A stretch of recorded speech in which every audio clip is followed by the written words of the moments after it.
আল্লাহর হাবিব বলেছেন, আফদলুল ইবাদাতি আদ-দুআ, সর্বশ্রেষ্ঠ ইবাদত হচ্ছে দোয়া।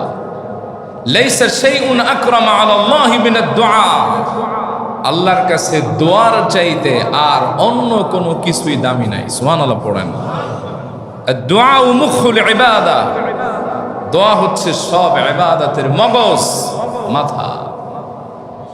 আল্লাহর হাবিব বলেন, ইন্নাদ দুআ ইয়ানফাউ মিম্মা নাযালা ওয়া মিম্মা লা ইয়ানজিল ফাআলাইকুম ইবাদাল্লাহি বিদ-দুআ। আল্লাহর হাবিব বলেন, দোয়ার কল্যাণ সর্বব্যাপী।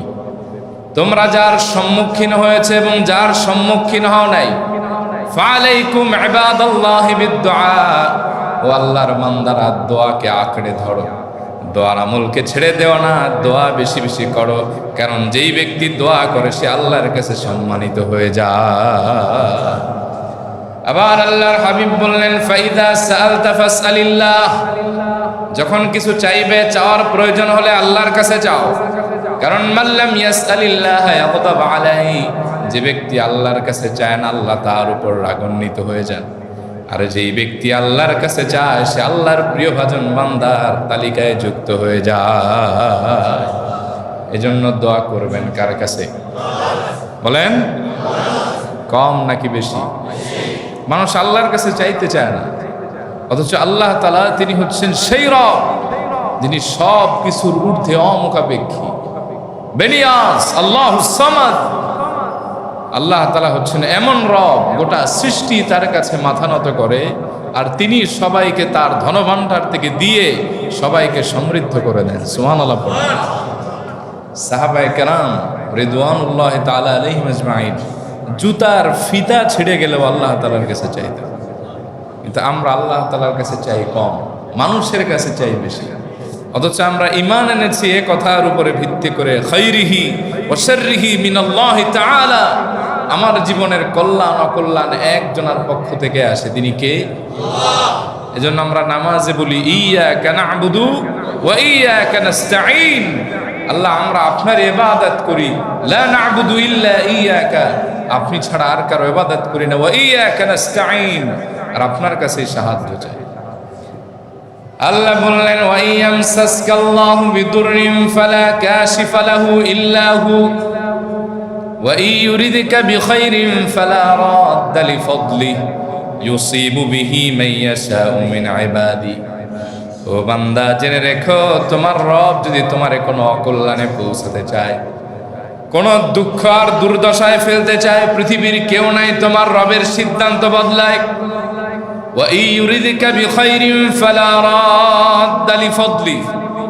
আর তোমার রব তিনি যদি তোমারে কোনো কল্যাণ করতে চান, তোমার যদি উন্নতি করতে চান, তোমার যদি ভালো করতে চান, আকাশ এবং জমিনে কেউ নাই তোমার রবের সিদ্ধান্তটারে পাল্টে দেয়। তোমার রব তিনি তোমার ব্যাপারে যে সিদ্ধান্ত নেবেন সেটাই চূড়ান্ত। এজন্য মুমিনের কাজ হলো দোয়া করা। আল্লাহ রাসূল সাল্লাল্লাহু আলাইহি ওয়াসাল্লাম সর্বদা দোয়া করেছেন, দোয়া শিখিয়েছেন, এমনকি প্রিয় নবীজি সাল্লাল্লাহু আলাইহি ওয়াসাল্লাম দোয়া চেয়েছেন। সুবহানাল্লাহ পড়েন। হাদিসে আছে 7 শ্রেণীর মানুষ দোয়া করলে দোয়ার ফিরিয়ে দেওয়া হয় না। কয় শ্রেণীর? 1 নম্বর হলো ইমামুন আদিল, ন্যায়পরায়ণ শাসক বা বাদশা।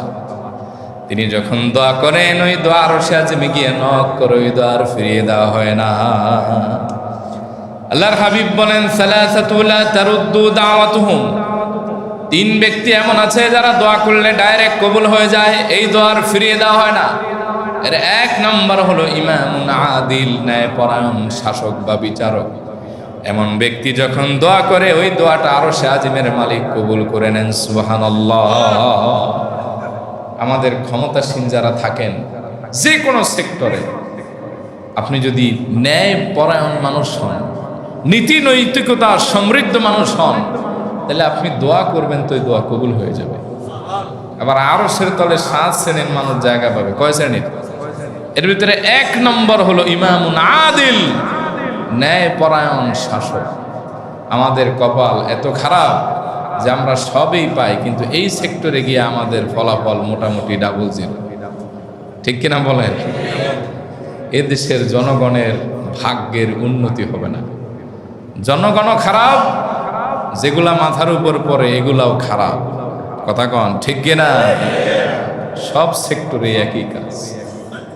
অথচ ন্যায়পরায়ণ ব্যক্তি যখন দোয়া করে, ওই ব্যক্তির এত দাম যে ওই দোয়া আল্লাহ তাআলা খালি হাতে ফেরত দেন না। সুবহানাল্লাহ বলেন। 2 নম্বর হলো দাওয়াতুল মুসাফির। মুসাফির ব্যক্তির দোয়া কবুল হয়ে যায়। মুসাফির বুঝেন? যে ব্যক্তি সফরে আছে 48 মাইল এর বেশি যে ব্যক্তি সফর করবে, এই সফররত অবস্থায় যে দোয়া করবেন এটা কবুল হয়ে যাবে। 3 নম্বরে দাওয়াতুল মাজলুম। মজলুম ব্যক্তির দোয়া, যার উপরে জুলুম করা হয়, যিনি অত্যাচারিত, তিনি যখন দোয়া করে, আল্লাহর হাবিব বলেছেন ইত্তাকি দাওয়াতাল মাজলুম ওয়া ইন কানা ফাজিরান। যদি কোনো ব্যক্তি মাজলুম হয় তার দোয়াকে ভয় করো, কারণ সে যখন দোয়া করে তার মাঝখানে আর আল্লাহর মাঝখানে কোনো হিজাব বা পর্দাই থাকে না। আল্লাহু আকবার। ওয়া ইন কানা ফাজিরান, যদি সে পাপাচারী হয়, আল্লাহর হাবিব বলেন তার পাপের বোঝা তার ঘাড়ে গিয়ে পড়বে, কিন্তু খবরদার তার উপর জুলুম করো না। একজন মানুষের উপরে আপনি জুলুম করেছেন, ও যদি দোয়া করে দেয়, এই দোয়া আল্লাহ রাব্বুল আলামিন আরশ থেকে আর খালি ফিরিয়ে দেন না। একজন রিকশাওয়ালা, তারে আপনি ঠাস করে লাগাই দিয়েছেন এক থাপ্পড়, ওই সময় ও হলো মাজলুম আর আপনি হলেন জালেম।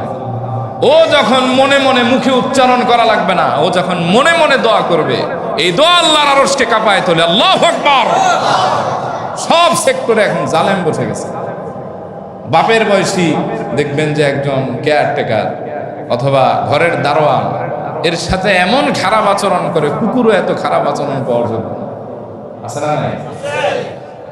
এই সময় অনেক মানুষ আছে ছুটি ছাড়া দিতে চায় না, এক টুকরা গোশত দিবে, এটা তো দেয় না, 10 কথা এমন ভাবে শোনায় যে ওর উপর জুলুম করে। এই জালেম ব্যক্তি আপনার রক্ষা নাই, কিন্তু যিনি মাজলুম তিনি যখন দোয়া করবে, এই দোয়া আল্লাহর আরশে গিয়ে পৌঁছে যায়। 4 নম্বরে সন্তানের জন্য যখন পিতামাতা দোয়া করে, সেই দোয়া কবুল হয়ে যায়। সুবহানাল্লাহ। আল্লাহর হাবিব বলেন সালাসু দাওয়াতিন মুস্তাজাবাতুন লা শাক্কা ফিহিন্না। 3 ব্যক্তি দোয়া করলে ডাইরেক্ট তা কবুল হয়ে যায়, এই দোয়ায় কোনো কবুল হওয়ার ব্যাপারে সন্দেহ থাকে না। এর ভেতরে 3 নম্বর হলো দাওয়াতুল ওয়ালিদি লিওয়ালাদি। পিতামাতা যখন সন্তানের জন্য দোয়া করে, ওই দোয়াটা রব্বুল আলামিন কবুল করে নেয়। 5 নম্বর হলো হাজী ব্যক্তি। যে এই হাজী ব্যক্তি যখন দোয়া করে, এই দোয়াটা রব্বুল আলামিন কবুল করে নেন। হাদিসে আছে যে ব্যক্তি হাজী, ওই ব্যক্তি যার জন্য দোয়া করে তার জন্য দোয়া কবুল হয়, আর নিজের জন্য যে দোয়া করে ওই দোয়া কবুল হয়ে যায়।